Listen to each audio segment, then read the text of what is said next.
Hello दोस्तों, आज की मूवी का नाम है द नॉर्थमैन।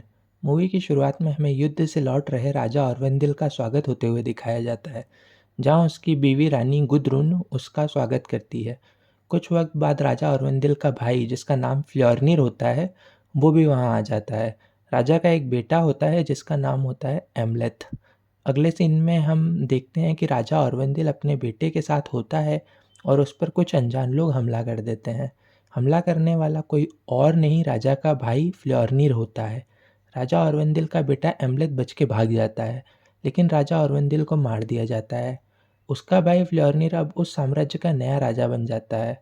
फिर जब एमलेथ अपने गांव लौटता है तो देखता है कि उसकी माँ को फ्योर्निर किडनैप करके बंदी बना लेता है।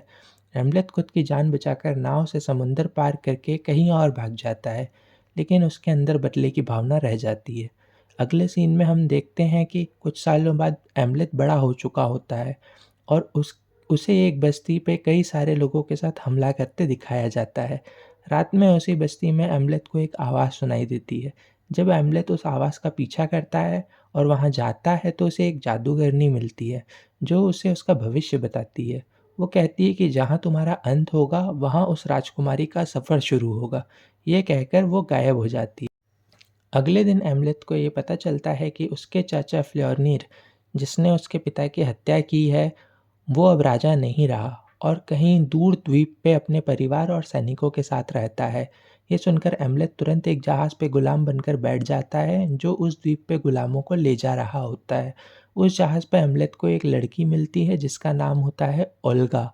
वहाँ फ्योर्निर उन गुलामों को काम पे रख लेता है। एक दिन काम करते हुए एम्लेथ घर के अंदर घुस जाता है और देखता है कि फ्योर्निर के साथ उसकी माँ गुदरुन भी है। उसी रात एम्लेथ को एक जादूगर मिलता है जो बताता है कि एक जादुई तलवार है जो पूर्णिमा की रात को पहाड़ के ऊपर एक गुफा में मिलेगी। वो तलवार खून की प्यासी है और उसकी ताकत सिर्फ रात में काम करती है। एम्लेथ पूर्णिमा की रात को उस तलवार को ढूंढने उस पहाड़ की गुफा में जाता है, जहाँ वो तलवार उसे एक दैत्य के हाथ में मिलती है। जैसे ही एम्लेथ उसे लेने जाता है, वो दैत्य उस पर हमला कर देता है। एम्लेथ उस दैत्य को मारकर उससे तलवार छीन लेता है।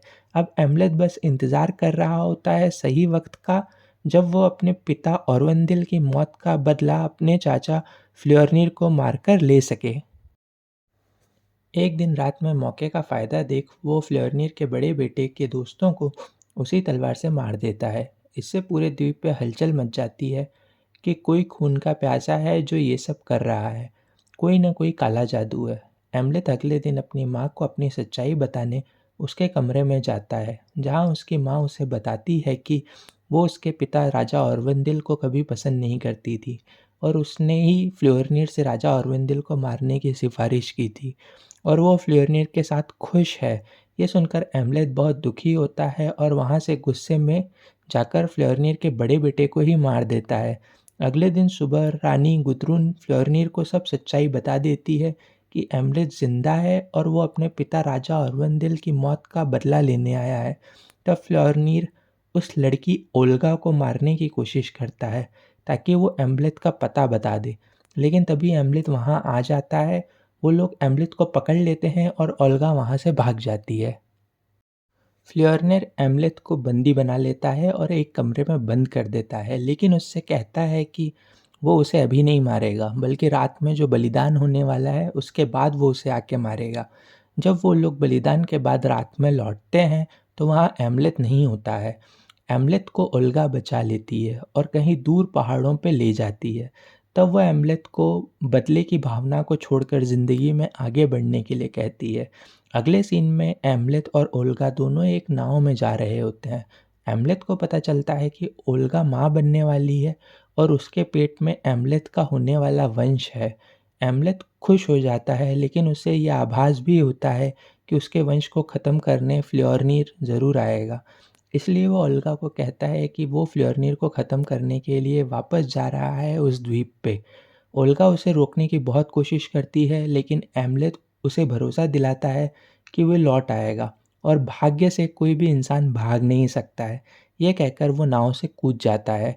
एम्लेथ उस द्वीप पर लौटकर वहाँ सभी सैनिकों को एक एक करके मार देता है और सभी गुलामों को आज़ाद कर देता है।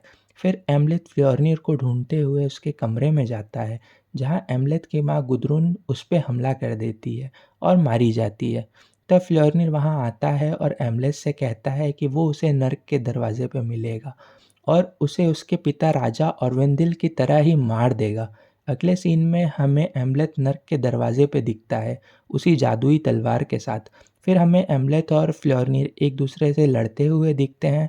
उस लड़ाई में एम्लेथ फ्योर्निर को मार देता है। फ़िल्म के अंत में ओल्गा को 2 छोटे बच्चों के साथ दिखाया जाता है। उस जादूगरनी की बात सच हो जाती है, जहाँ वो एम्लेथ से कहती है कि जब तुम्हारा अंत होगा, वहाँ से उस राजकुमारी का सफ़र शुरू होगा। एम्लेथ अब आज़ाद हो चुका होता है, उस बदले की भावना से जिसकी आग में वो बचपन से जी रहा होता है, और इसी के साथ मूवी यहाँ ख़त्म हो जाती है।